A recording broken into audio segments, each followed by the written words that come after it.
If you don't like living with us, feel free to leave, Jennifer said, standing in my kitchen like she owned the place. 10 minutes later, she was screaming for the police, claiming I'd lost my mind. What she didn't expect was that I'd been recording our conversation the entire time. If you're watching this, subscribe and let me know where you're watching from. Let me tell you how I ended up packing my daughter-in-law's belongings while she called 911 on me. It started 8 months ago when my son Daniel lost his job at the accounting firm. "Just temporarily, Dad," he'd said, showing up at my door with Jennifer and their 2 suitcases, "until I get back on my feet." I'm Barry Walsh, 67 years old, and apparently naive enough to believe that temporarily meant what it used to mean. My wife Emma left me this beautiful 4-bedroom house in Maple Heights when she passed 2 years ago, along with a comfortable retirement that I'd earned through 40 years of teaching high school English. What I didn't realize was that I just invited 2 parasites into my home. "Dad, you're being ridiculous," Daniel had said that Tuesday morning when I suggested maybe 8 months was long enough for a temporary stay. "Jennifer and I contribute to this household." Contribute? That's rich, considering they'd paid exactly 0 in rent, utilities, or groceries since moving in. Jennifer worked part-time at a salon and spent most of her income on designer coffee and online shopping. Daniel had supposedly been job hunting, though his hunting grounds seemed to be limited to the couch and my refrigerator. "We do the dishes sometimes," Jennifer added, not looking up from her phone, where she was scrolling through vacation photos from the trip to Cancun they'd taken with my credit card without asking. "How generous of you," I said. Even I could hear the acid in my voice. That's when Jennifer looked up, her eyes cold as winter. "Barry, if you don't like living with us, you're free to leave any time." The audacity took my breath away. In my own house, my own kitchen, standing next to the refrigerator I'd bought and paid for, eating food I'd purchased with my pension. "Excuse me," I said quietly. "You heard me. Nobody's forcing you to stay here if we're such a burden." Daniel shifted uncomfortably, but said nothing. My own son, watching his wife kick his father out of his own home. That's when something snapped inside me. The old Barry would have apologized, maybe even started packing his own bags. But this Barry had been pushed too far. "You know what, Jennifer? You're absolutely right." I walked upstairs to the guest room where they'd been sleeping and pulled their largest suitcase from the closet. Jennifer followed me, probably expecting to see me fold my clothes into it. Instead, I started tossing her things inside. Her expensive workout clothes that had never seen a gym, the jewelry she'd bought with money they didn't have, the designer handbags cluttering my dresser. "What are you doing?" she shrieked. "Packing," I said calmly, adding Daniel's collection of gaming equipment to the pile. "Isn't this what you wanted?" "Not our stuff." "Your stuff?" I paused, holding one of her ridiculously overpriced sweaters. "Oh, honey, I'm not the one who needs to leave. This is my house. My name is on the deed." Her face went white, then red, then purple. She pulled out her phone and started dialing frantically. "Yes, I need police and an ambulance," she said, her voice suddenly shaky and tearful. "My father-in-law is having some kind of breakdown. He's acting completely erratic, and I'm scared for everyone's safety." Father-in-law. Since when was I family? "He's threatening us and packing our belongings. I think he might be having a psychotic episode." I kept packing, amazed at how calm I felt. Let her call whoever she wanted. This was still my house. What I didn't know was that Jennifer had been planning this moment for months. 7 minutes after Jennifer's dramatic phone call, my doorbell rang. Through the window, I could see 2 police officers and a paramedic standing on my porch. Behind them was a black sedan I didn't recognize. "Mr. Walsh." The older officer was polite but cautious. "We received a call about a disturbance." "Please come in," I said, stepping aside, though I wasn't sure what disturbance they were referring to. Jennifer appeared at the top of the stairs, her face streaked with what looked like genuine tears.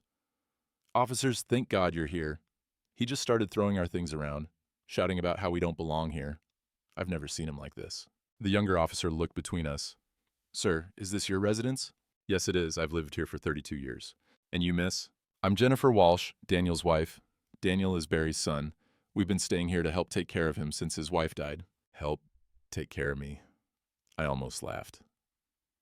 The woman who couldn't remember to flush the toilet was taking care of me.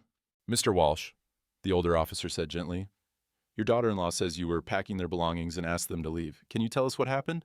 Certainly, Jennifer told me that if I didn't like living with them, I was free to leave. Since this is my house, I suggested they might be the ones who should leave instead. The paramedic stepped forward. He was young, probably fresh out of training. "Mr. Walsh, I'm going to ask you a few questions just to make sure you're feeling okay.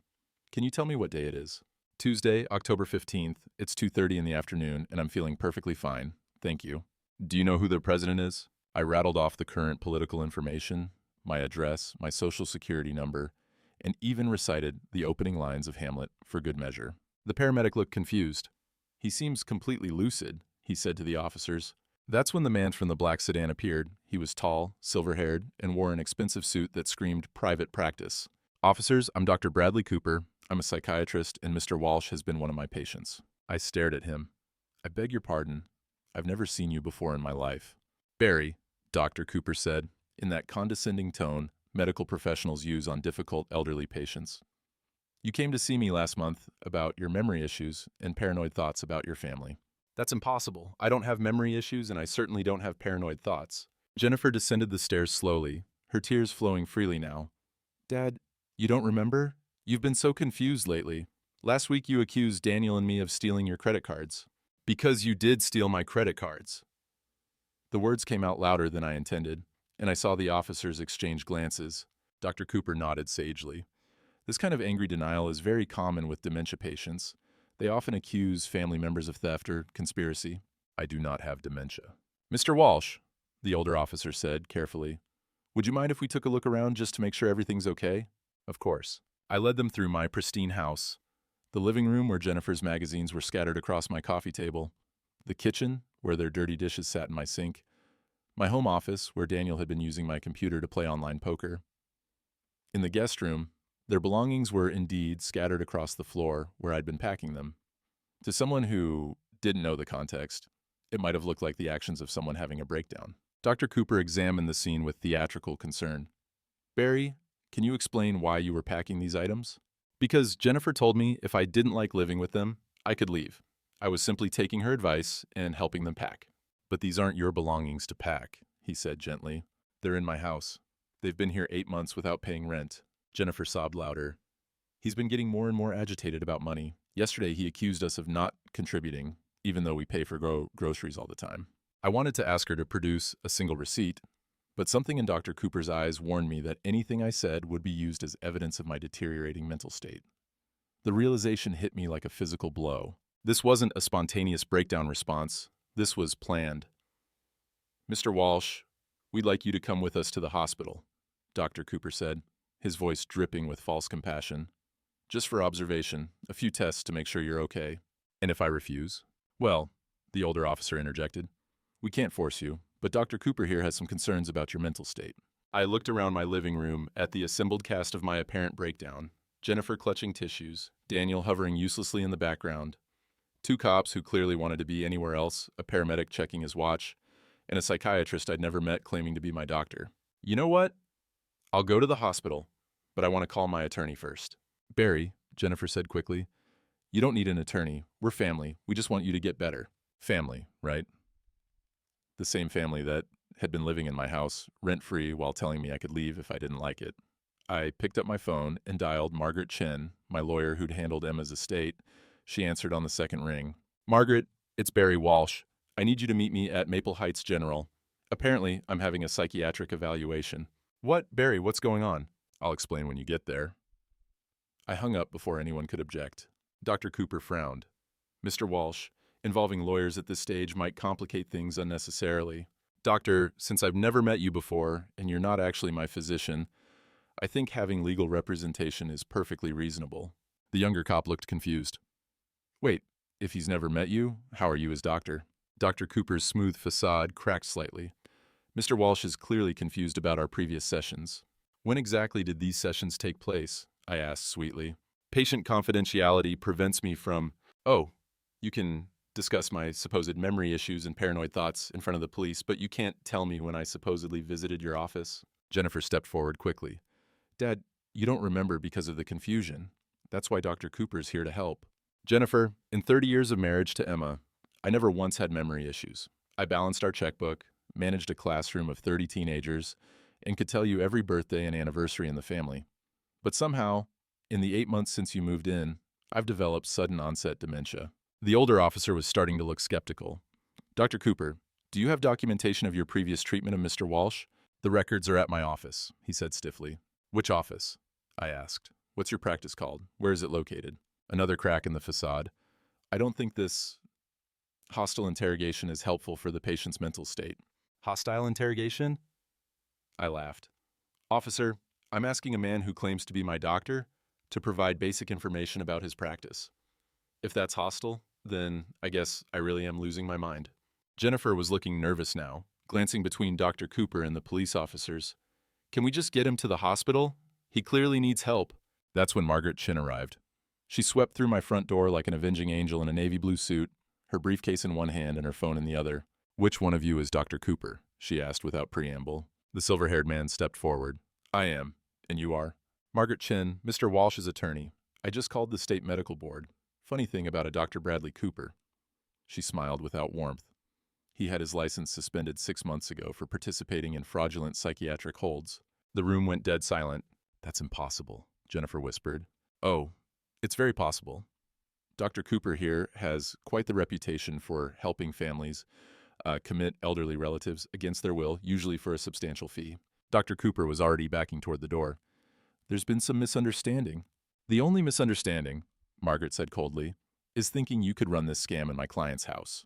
As the fake doctor fled and the police officers started asking Jennifer very pointed questions, I realized this was just the beginning. The next morning, I sat in Margaret Chen's office drinking coffee from real china cups while she spread documents across her mahogany desk. After the police had taken statements and Dr. Cooper had vanished into the night, Jennifer and Daniel had retreated to the guest room, presumably to plan their next move. How long has this been building? Margaret asked, adjusting her reading glasses. 8 months officially, though I think Jennifer's been sizing up my house since the day she met Daniel. I took a sip of coffee.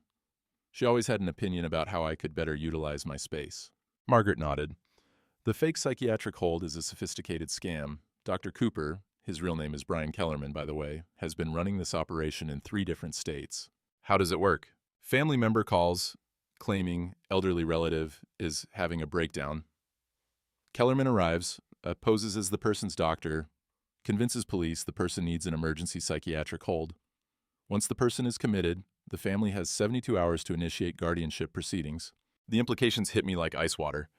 They were trying to have me declared incompetent. Exactly. Your daughter-in-law would become your legal guardian, with control over your assets, your house, your medical decisions, everything. I thought about Jennifer's confident demeanor yesterday, the way she'd seemed so prepared with her tears and her story about my memory issues. This wasn't spontaneous. She's been planning this. Margaret pulled out another file. I did some research on Jennifer Walsh last night. Fascinating woman. Before she married your son, she was Jennifer Parker, then Jennifer Martinez, then Jennifer Thompson. 3 marriages, 3 elderly spouses. My hands were shaking. Her first husband was 72, left her his condo in Florida when he died of a sudden heart attack. Second husband was 68, left her his investment portfolio after a convenient fall down the stairs. Third husband was 75, signed over his assets to her just weeks before he was found dead in his pool. And now she's married to my son, I said hoarsely. Who's 42 and completely healthy, but his father? Margaret let the sentence hang. His father is 67 with a paid-off house and a substantial retirement account. Bingo.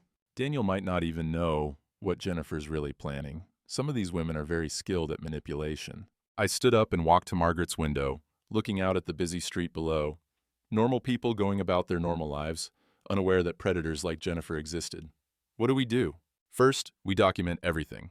I want you to install security cameras in your house today. Record every conversation, every interaction. Second, we contact the other jurisdictions where Jennifer operated. Build a pattern of behavior. Margaret smiled grimly. And third, we give Jennifer Walsh exactly what she deserves. That afternoon, I returned home to find Jennifer in my kitchen, making herself a sandwich. She looked up when I entered, her expression carefully neutral. How are you feeling today, Dad? Dad. She'd never called me that before yesterday. I'm feeling quite well, thank you, although I am curious about something. What's that? She was being so careful, so concerned. The perfect daughter-in-law tending to her confused father-in-law. I was wondering about your previous marriages. Jennifer's hand froze halfway to the mustard jar. My what? Your previous husbands. I met the most interesting police detective today. He had some fascinating stories about recent widow Jennifer Parker, Jennifer Martinez, and Jennifer Thompson. The color drained from her face. I don't know what you're talking about. Of course you don't. I opened my purse. Emma's old leather satchel, actually, and pulled out the small recording device Margaret had given me. Just like you don't know Dr. Cooper's real name is Brian Kellerman, and he's a convicted fraud. Jennifer stared at the device like it was a snake. You can't record me without my permission. Actually, in a one-party consent state like ours, I can record any conversation I'm participating in, especially in my own house. She was backing toward the door now, her mask of concern completely gone. "Daniel," she called. My son appeared from the living room, remote control still in his hand. "What's wrong?" "Your father is recording us. He's completely paranoid." Daniel looked confused. "Dad, why are you recording Jennifer?" "Because your wife has been married 3 times before you, and all 3 of her previous husbands are dead." The remote control clattered to the floor. Daniel stood frozen in my living room, staring at Jennifer like he'd never seen her before. "That's not true," he said finally, but his voice lacked conviction. "Show him the documents, Margaret," I said into my phone, which was connected to a conference call with my attorney. Margaret's voice came through the speaker clearly. "Daniel, I'm emailing you the death certificates and marriage licenses right now. Your wife was married to Robert Parker in 2018. He died 6 months later. Then to Carlos Martinez in 2019. He died 8 months after the wedding. Then to William Thompson in 2021, dead in 4 months. Jennifer finally found her voice. "Those were coincidences. I can't help it if I attracted older men who had health problems." "Older men?" I repeated. "Robert Parker was 72, Carlos Martinez was 68, William Thompson was 75, and now you're married to my 42-year-old son." "That's quite a pattern, Jennifer." Daniel was scrolling through his phone, reading the documents Margaret had sent. His face grew paler with each swipe. "Jennifer," he said quietly, "you told me you'd only been married once before, to a man who died in a car accident." "I didn't want you to think I was unlucky in love," she said, trying to recapture her sweet, vulnerable tone. "People judge widows, especially young widows." Young. Jennifer was 39 years old and looked every day of it under her carefully applied makeup. "What about Dr. Cooper?" Daniel asked. "The man who was here yesterday claiming to be Dad's psychiatrist." Jennifer's eyes darted between us. "I don't know anything about him. The police must have called him." Margaret's voice cut through the speaker. "Actually, Jennifer, we have phone records showing 3 calls from your cell phone to Brian Kellerman's number over the past 2 weeks, and the longest call was 47 minutes. That's impossible. Would you like me to read you the exact times and durations?" Jennifer was backing toward the staircase now. "Daniel, you have to believe me. Your father is trying to turn you against me." "Turn him against you?" I laughed. "Jennifer, you tried to have me committed to a psychiatric facility yesterday. You called a fake doctor to my house and told the police I was having a breakdown. I don't need to turn anyone against you. You're doing a fine job of that yourself." Daniel was staring at his phone screen. "Jennifer, this says Robert Parker changed his will 2 weeks before he died. He left everything to you instead of his children. He loved me. His children were horrible to him. And Carlos Martinez signed over power of attorney to you the day before he fell down the stairs. He was getting forgetful. I was helping him manage his affairs. William Thompson transferred his bank accounts to your name 3 days before he drowned in his pool." Jennifer's voice was getting higher, more desperate. "These are all coincidences. You're making it sound like I killed them." The room went silent. She'd said the quiet part out loud. Daniel set his phone down slowly.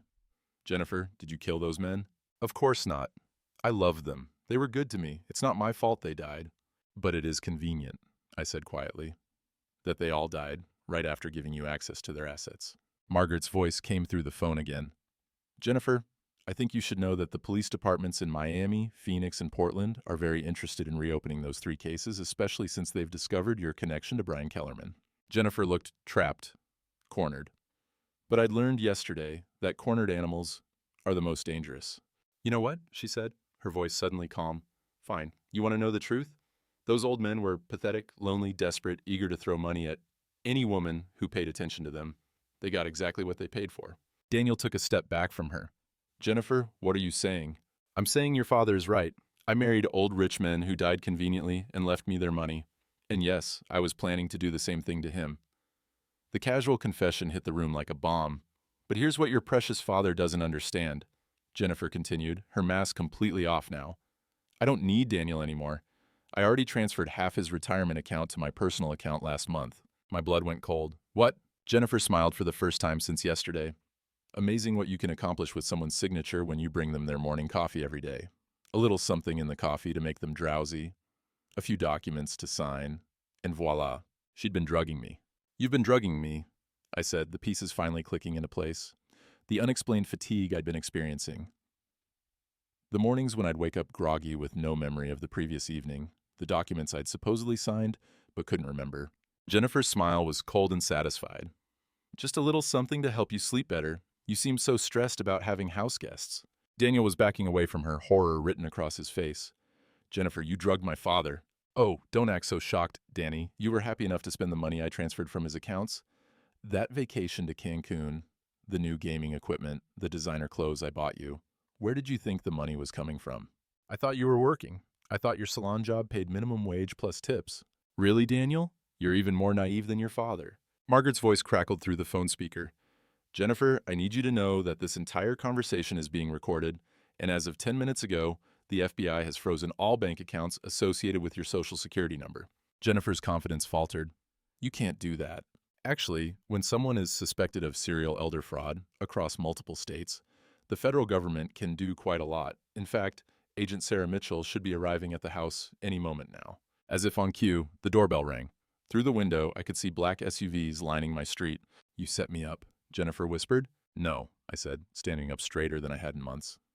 I protected myself. There's a difference. The FBI agents were professional and efficient.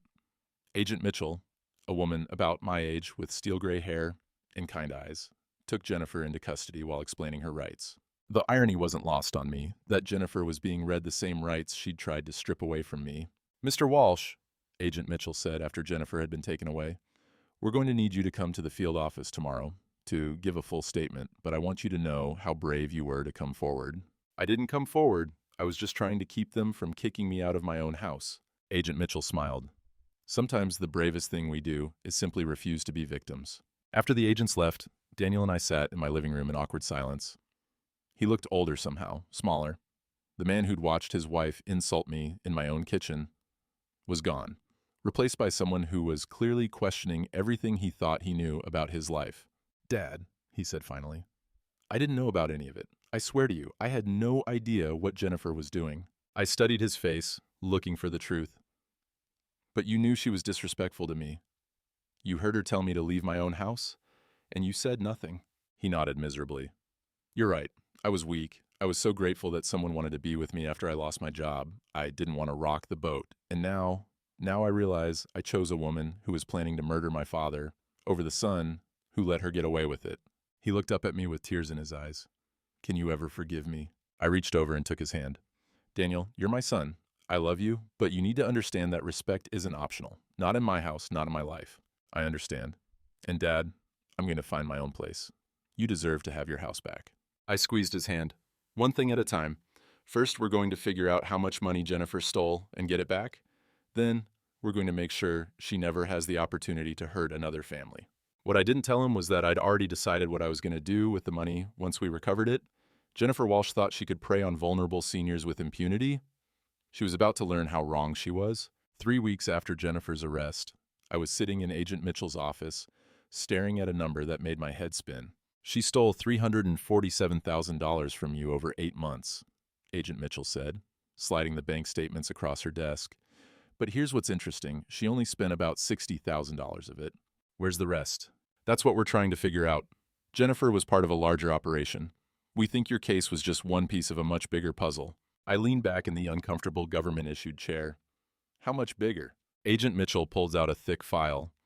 We've identified at least 15 other victims across 6 states, all elderly, all targeted the same way, fake psychiatric holds, fraudulent power of attorney documents, forged signatures. 15 people like me, I murmured. 15 people who weren't as smart as you, she corrected. Most of them are now in nursing homes, declared incompetent by courts, their assets controlled by loving family members who are actually part of this network. The scope of it was staggering. Jennifer was working with other people. Jennifer, Brian Kellerman, at least 3 other fake doctors, several corrupt lawyers, and what appears to be a placement coordinator who identifies targets. Placement coordinator? Agent Mitchell opened another file. Someone who works in healthcare or senior services, identifies wealthy elderly people who are isolated or vulnerable, and passes their information to the team. I thought about how easily Jennifer had waltzed into my life through Daniel. How did they find me? We're still investigating that, but Mr. Walsh, we need your help. What kind of help? The other victims can't testify. They've been declared mentally incompetent or they're too scared, or they've been convinced by their captors that they're actually sick. You're the only victim who fought back successfully. What are you asking me to do? Agent Mitchell leaned forward. Help us catch the rest of them. There's someone at the top of this operation we haven't identified yet. Someone who's been running the scam for at least 5 years. I thought about those 15 other people trapped in nursing homes. Their families probably told they were getting the best care while their life savings disappeared into criminal accounts. What would I need to do? Act as bait? The plan was elegant in its simplicity. Agent Mitchell explained it over coffee in my kitchen 3 days later, with Daniel listening in shocked silence. They would leak information that I'd recovered my stolen money and was looking to invest it safely. They'd monitor the phones and digital communications of everyone in Jennifer's network who hadn't been arrested yet. The idea is that someone will approach you with a new investment opportunity or financial service, Agent Mitchell said. Someone trustworthy, probably recommended by a friend or through your church or community center, and then we see how deep this rabbit hole goes. Daniel shook his head. Dad, this sounds dangerous. What if something goes wrong? I patted his hand. Son, something already went wrong. Your wife tried to have me committed and steal my life savings. At this point, danger is relative. Agent Mitchell smiled. Mr. Walsh will be completely protected. We'll have agents nearby at all times, and he'll be wearing recording equipment. Plus, we think the approach will be subtle at first. These people are patient. They were right about that. It took exactly 6 days. I was at the grocery store Thursday morning when a woman approached me in the cereal aisle. She was about my age, well-dressed, with the kind of professional appearance that screamed trustworthy. Excuse me, she said with a warm smile. Aren't you Barry Walsh? I'm Helen Curtis. I think our sons went to high school together. I didn't recognize her, but I smiled politely. Nice to meet you, Helen. I hate to bother you, but I couldn't help overhearing you talking to the pharmacist about managing your retirement funds. I just went through something similar after my husband passed. My radar immediately went up. I hadn't been talking to the pharmacist about my finances. Oh, yes. And I found the most wonderful financial advisor. He specializes in helping widowers protect their assets from family members who might take advantage. There it was, the hook delivered with perfect timing and false sympathy. That's very kind of you to mention, I said carefully. Helen handed me a business card. His name is Robert Davidson. He's helped so many of us in similar situations. Very discreet, very professional. After she walked away, I immediately texted Agent Mitchell the details. Her response came back quickly. Perfect. We know Robert Davidson. He's been on our radar for months. 2 days later, Robert Davidson called. He had the smoothest voice I'd heard since my high school drama teacher. Warm, reassuring, with just a hint of concern that made you want to trust him immediately. Mr. Walsh, Helen Curtis suggested I reach out to you. She mentioned you might be interested in exploring some secure investment options. I might be, I said, settling into my kitchen chair while Agent Mitchell monitored from the van parked across the street. Though I have to admit, I'm a bit wary these days. I recently had some trouble with someone trying to take advantage of my finances. Oh my, Robert's voice oozed sympathy. Unfortunately, that's far too common. Elder financial abuse is epidemic, particularly from family members who feel entitled to their parents' assets. He was good, really good. Would you be interested in meeting for coffee? I have an office in downtown Maple Heights. Very comfortable, very private. I specialize in helping seniors protect their wealth from predatory family members. We arranged to meet the following Tuesday at his office. Agent Mitchell briefed me thoroughly beforehand. Robert Davidson is sophisticated, she warned. He's been doing this for at least 3 years. His approach is usually a legitimate-seeming investment that requires signing over temporary power of attorney for processing purposes, and then you disappear into the system. Fake medical emergency, fake psychiatric evaluation, fake diagnosis of incompetence. By the time your real family figures out what happened, your assets are gone and you're in a locked facility somewhere. How many people has he done this to? We think at least 20. But, Mr. Walsh, this meeting is our chance to get him on tape discussing the scam. Robert Davidson's office was everything you'd expect from a legitimate financial advisor. Expensive furniture, diplomas on the walls, family photos on his desk. If I hadn't known what I was looking for, I would have trusted him completely. Mr. Walsh, thank you so much for coming in. Helen Curtis spoke very highly of you. He was younger than I'd expected, maybe 55, with silver hair and grandfatherly eyes behind wire-rimmed glasses, the kind of man you'd trust to walk your dog or help you change a tire. Helen seems lovely, I said, taking the seat across from his desk. She's one of my success stories, actually. When we first met, her stepchildren were trying to have her declared incompetent so they could access her late husband's estate. Now her assets are completely protected. How did you manage that? Robert leaned forward conspiratorially. Between you and me, Barry, may I call you Barry? There are legal strategies available to seniors that most people don't know about. Ways to protect your assets that go beyond simple trusts or wills. Such as? Well, there's a process where we can temporarily transfer your assets into a protective holding account while we establish what's called a senior asset shield. It's completely legal, but it has to be done correctly.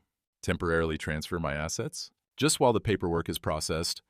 Usually takes about 2 weeks. During that time, your money is completely safe from any family members who might try to claim you're incompetent or unable to manage your affairs. I pretended to consider this. That sounds complicated. Not at all. I handle everything. You just sign a few documents, giving me temporary authority to move your funds, and I take care of the rest. Helen went through the exact same process.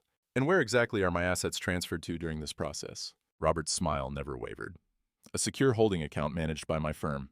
Fully insured, completely safe. You'll get statements showing exactly where every penny is. I see. And what happens if something were to happen to me during those 2 weeks? If I had a medical emergency or something? Well, that's the beauty of the system. If you become incapacitated for any reason, the protective hold remains in place until you're able to manage your affairs again. Your family can't touch the money. Predatory relatives can't manipulate you into bad decisions. It's foolproof. I bet it was foolproof for him. Robert, I have to ask. This all sounds almost too good to be true. How do I know this isn't some kind of scam? His expression shifted to one of hurt surprise. Barry, I understand your concern. After what you've been through with your family situation, of course you're suspicious. But I've been helping seniors protect their assets for over a decade. I can provide references, testimonials, whatever you need to feel comfortable. I'd like to think about it, of course. But Barry, I have to tell you, based on what Helen mentioned about your recent troubles, time might be of the essence. If your family's already trying to challenge your competency, every day we wait gives them more opportunity to build a case against you. The perfect pressure tactic. Create urgency based on manufactured fear. How quickly could we do this if I decided to move forward? I could have the paperwork ready by tomorrow. The whole process could be completed by Friday. 4 days to steal my life savings and disappear me into the system. I'll call you tomorrow with my decision, I said, standing to leave. As I shook his hand goodbye, Robert Davidson smiled warmly. Barry, you're doing the right thing by being cautious. It shows you're exactly the kind of intelligent, careful person who deserves to have his assets protected. Walking to my car, I felt sick. This man was so convincing, so professional, so perfectly calibrated to exploit the fears of elderly people who'd already been victimized. But I also felt something else, fury. Agent Mitchell was waiting in my kitchen when I got home from the meeting, along with 2 other agents I hadn't met before. The recording equipment had captured every word of my conversation with Robert Davidson. Outstanding work, Mr. Walsh, Agent Mitchell said, pulling up the audio files on our laptop. He laid out the entire scam in detail. How many people do you think he's done this to? I asked, pouring coffee for everyone. Based on what we've learned from Jennifer's records, we think Robert Davidson is the placement coordinator for this entire operation. He identifies the targets, gains their trust, gets them to sign over power of attorney, then hands them off to the medical team. One of the new agents, a young man who looked like he should still be in college, leaned forward. Mr. Walsh, we think Davidson has been running this operation for at least 5 years. The money from all the victims gets funneled through his investment firm to accounts in the Cayman Islands. How much money are we talking about? Conservatively, about $12 million. I set my coffee cup down hard. $12 million stolen from elderly people minimum, and that's just from the cases we know about. Agent Mitchell pulled out another file. Mr. Walsh, we want to move forward with the operation, but we need you to understand the risks. If Davidson suspects anything, if we move too fast, he could disappear. We might never catch him. What do you need me to do? Call him tomorrow and agree to the asset protection plan. We'll have agents positioned around his office and recording everything. When he has you sign the power of attorney documents, we'll have enough evidence to arrest him. And what about the people he's already victimized, the ones in nursing homes? Once we arrest Davidson and get access to his records, we can start the process of getting them released and their money returned. But it's going to take time. Some of them have been in the system for years. That night, I couldn't sleep. I kept thinking about Helen Curtis, who had approached me so smoothly in the grocery store. Was she a victim who'd been turned into a recruiter, or was she part of the operation from the beginning? I also thought about the 15 people Agent Mitchell had mentioned. 15 seniors sitting in nursing homes right now, probably being told by staff that their families didn't want to see them anymore, that they were too sick to manage their own affairs. 15 people who had no idea that their life savings had been stolen while they were being slowly drugged into compliance. At 3 in the morning, I got up and made a list of questions I wanted to ask Robert Davidson. If I was going to help bring down this operation, I was going to do it right. The next day, I called Davidson's office. Barry, I was hoping to hear from you. Have you made a decision about the asset protection plan? I have. I'd like to move forward. Wonderful. Can you come in this afternoon? I've already prepared all the necessary documents. Actually, Robert, I was wondering if we could meet somewhere more private. Your office felt a bit formal yesterday. Is there somewhere quieter we could go? There was a pause. Where did you have in mind? What about my house? I'd feel more comfortable reviewing financial documents in my own home. Another pause, longer this time. I suppose that would be acceptable. Would 3 o'clock work for you? Perfect. After I hung up, I called Agent Mitchell. He's coming to my house this afternoon. Even better, we can wire the entire house for sound and video. Mr. Walsh, by the end of today, we should have enough evidence to take down the entire network. At 2:45 that afternoon, I was sitting in my living room watching through the window as Robert Davidson pulled into my driveway. He carried a leather briefcase and looked exactly like what he was pretending to be, a trustworthy financial advisor making a house call to help an elderly client. What he didn't know was that FBI agents were positioned in 3 houses on my street, that my entire house was wired for audio and video, and that the widower he was planning to victimize had already figured out his game. I opened the door with my best grateful smile. Robert, thank you so much for coming to my house. This feels much more comfortable. Of course, Barry. I want you to feel completely at ease with this process. As I led him into my living room, I wondered how many other elderly people had heard those exact words just before signing away their freedom. But today was going to be different. Today, Robert Davidson was going to get a taste of his own medicine. Robert Davidson spread the documents across my coffee table with the practiced efficiency of someone who'd done this many times before. Powers of attorney, asset transfer forms, medical directives, everything needed to steal a life. Now, Barry, I want you to understand exactly what each of these documents does, he said, his voice warm and reassuring. This first one gives me temporary authority to move your assets into the protective holding account. I picked up the power of attorney document and pretended to read it carefully. Robert, this language is quite broad. It says you have authority over all my financial and medical decisions. Only temporarily and only for your protection. Once the asset shield is in place, the power of attorney becomes inactive. And when exactly does it become inactive? He hesitated for just a moment. Once I determine that your assets are fully protected from any potential threats. I see. And who determines when that is? Well, I do, based on my professional assessment of your situation. I set the document down. So essentially, you decide when to give me back control of my own money. Robert's smile flickered slightly. Barry, I understand your concern, but you have to trust the process. This is exactly how we protected Helen Curtis's assets. Speaking of Helen, I'd love to talk to her about her experience. Could you give me her phone number? I'm afraid I can't share client contact information. Confidentiality, you understand? Of course, but surely she wouldn't mind me calling her. After all, she's the one who recommended you. Robert was looking uncomfortable now. Perhaps we could arrange for her to call you after we complete the paperwork. Why not before? Because... He stopped, clearly realizing he was painting himself into a corner. Barry, I sense always some hesitation on your part. Is there something specific that's concerning you? I leaned back in my chair and looked at him carefully. This man who made his living by destroying elderly people's lives. This predator who had perfected the art of seeming trustworthy while planning betrayal? Robert, I'm curious about something. How did Helen Curtis know I was talking to the pharmacist about my finances? His face went blank. I'm sorry? When she approached me at the grocery store, she said she overheard me discussing retirement funds with the pharmacist, but I never had that conversation. Perhaps you forgot. Robert, I'm 67 years old, not 97. My memory is perfect. So how did Helen know to approach me? The friendly mask was slipping now. Barry, I think you're overthinking this. Am I? Because I'm also curious about something else. You said you've been helping seniors for over a decade, but your business license was only filed 3 years ago. Robert started gathering up the documents. I think perhaps this isn't the right time for you to make these kinds of financial decisions. Actually, I think this is the perfect time. I stood up and walked to my window. Robert, do you see that van parked across the street? He turned to look and I saw his face go pale. That's FBI agent Sarah Mitchell. She's been listening to our entire conversation. Robert was on his feet now, stuffing papers into his briefcase. This is entrapment. No, Robert. Entrapment is what you do to elderly people. This is justice.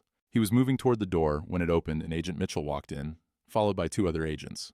Robert Davidson, you're under arrest for elder fraud, identity theft, and conspiracy to commit kidnapping. As they read him his rights and led him away in handcuffs, Robert looked back at me with pure hatred in his eyes. You have no idea what you've done, he said. This is bigger than you think. Agent Mitchell closed the door behind them and turned to me with a smile. Mr. Walsh, we couldn't have done this without you. What happens now? Now we use the information from Davidson's records to locate all the victims and start getting them released. And we follow the money trail to see how high this goes. 2 hours later, Agent Mitchell called me with news that made my blood run cold. Mr. Walsh, we've been going through Davidson's files. This operation isn't just regional, it's national. And the person at the top, she paused. You're not going to believe this. Who is it? Davidson's been reporting to someone called the coordinator. Based on the communication patterns and financial flows, we think the coordinator has been running similar operations in at least 15 states. How much money? We're estimating over $50 million stolen from elderly victims over the past 8 years. I sat down heavily in my kitchen chair. $50 million. Mr. Walsh, you didn't just help us catch a small-time scammer. You helped us uncover what might be the largest elder fraud operation in U.S. history. But the biggest shock was still coming. Agent Mitchell arrived at my house the next morning with news that changed everything I thought I knew about the case. Mr. Walsh, we've identified the coordinator, she said, setting a file on my kitchen table. And you're going to want to sit down for this. I poured coffee and settled into my chair. Who is it? She opened the file and pulled out a photograph, a professional headshot of a woman in her 50s with perfectly styled silver hair and kind eyes. I stared at the picture, confusion flooding through me. I don't understand. Who is this? Dr. Patricia Kellerman. She's been running the entire operation from a senior care consulting firm in Chicago. Kellerman, as in Brian Kellerman, the fake psychiatrist, her brother. But here's the part that's going to shock you. Dr. Patricia Kellerman is a real doctor. She's a licensed geriatrician who's been using her position in the medical community to identify and target victims. I studied the photograph more carefully. Something about the woman's face seemed familiar, but I couldn't place where I might have seen her. She uses her medical practice to identify elderly patients who are wealthy and isolated, Agent Mitchell continued. Then she refers them to what she calls specialized elder care coordinators, people like Robert Davidson, and her patients trust her because she's a real doctor. Exactly. Over the past 8 years, she's built a network of fake financial advisors, corrupt lawyers, and fraudulent medical professionals across 15 states. They've stolen over $50 million and placed more than 200 elderly people in secured facilities against their will. The scope of it was staggering. 200 people. We started making arrests across the country yesterday. We've recovered 37 victims so far, and we're working to locate the rest. Agent Mitchell pulled out another document. Mr. Walsh, there's something else. We found your name in Dr. Kellerman's files. My blood went cold. What do you mean? You were targeted 18 months ago, long before Jennifer came into your life. She handed me a folder with my name on it. Inside were copies of my medical records, financial statements, property records, even photographs of my house. How did she get all this? We're still investigating, but we think someone in your medical provider's office was feeding information to Dr. Kellerman's network. I thought back to my annual physical 18 months ago. The routine blood work and screening tests. Had someone in my doctor's office been passing my information to these criminals? Mr. Walsh, Jennifer didn't find your family by accident. She was directed to your son Daniel, specifically because Dr. Kellerman's research showed you were the perfect target. What do you mean, perfect target? Agent Mitchell flipped through the file. Wealthy widower, adult children who live far away, no close family nearby, good health but getting older. You checked every box on their victim profile. The realization hit me like a physical blow. Daniel didn't meet Jennifer at a coffee shop. She sought him out. We think so. Jennifer's previous marriages all followed the same pattern. She would research wealthy elderly people, then target their adult children or grandchildren to gain access to the family. I thought about Daniel's whirlwind romance with Jennifer, how quickly they'd moved in together, how eager she'd been to meet me. I'd attributed it to young love, but it had been calculated predation from the beginning. There's more, Agent Mitchell said gently. Dr. Kellerman has been arrested in Chicago. When we searched her office, we found detailed plans for your case. You were going to be placed in a secured facility in Florida, where you would have been kept sedated and isolated while they drained your accounts. For how long? Until you died or until the money ran out. The casual brutality of it took my breath away. And my son, what would they have told Daniel? That you were getting the best possible care for your dementia, and that visits weren't recommended because they agitated you. I stood up and walked to my window, looking out at the street where I'd lived for 32 years, the neighborhood where I'd raised Daniel, where I'd buried Emma, where I'd planned to grow old peacefully. Mr. Walsh, I want you to know that your actions didn't just save yourself, Agent Mitchell said quietly behind me. Because of what you did, we've been able to rescue dozens of other victims and shut down the largest elder fraud operation we've ever encountered. I turned back to her. What happens to the money they stole? We're working to return as much as possible to the victims. In your case, we've recovered all of your funds plus interest. And the people who were placed in facilities, we're working with state authorities to get them released and reunited with their real families. It's going to take time, but we'll get them home. That afternoon, I sat in my garden with a cup of tea, thinking about everything that had happened. 6 months ago, I'd been a lonely widower, letting his son and his wife take advantage of his kindness. Today, I was a man who had brought down a criminal empire. My phone rang. It was Daniel. Dad, I just saw the news. Dr. Kellerman's arrest is all over the television. I know. They're saying you helped the FBI catch the whole network. I did what needed to be done. There was a long pause. Dad, I'm so proud of you, and I'm so sorry for everything Jennifer put you through, for everything I let her put you through. Daniel, you were a victim too. Jennifer manipulated you, just like she tried to manipulate me, but you fought back. You refused to be a victim. I smiled, watching a cardinal land on my bird feeder. Sometimes the most dangerous thing you can do to a predator is refuse to be prey. 6 months later, I received a letter from the Department of Justice thanking me for my service in taking down the Kellerman network. The operation had rescued 187 elderly victims and recovered $42 million in stolen assets. But the real reward came 3 weeks after that, when a woman named Dorothy Miller called to thank me. She'd been one of Dr. Kellerman's victims, trapped in a facility in Nevada for 14 months while her assets were drained. Mr. Walsh, she said, her voice strong and clear, because of what you did, I'm back in my own home with my own family. You gave me my life back. That evening, sitting in my living room, where Jennifer had once tried to convince police I was having a breakdown, I realized something important. I wasn't the same man who had let his daughter-in-law walk all over him. I wasn't the grieving widower who had been too polite to stand up for himself. I was Barry Walsh, 67 years old, and I was nobody's victim. Thanks for listening. Don't forget to subscribe and feel free to share your story in the comments. Your voice matters.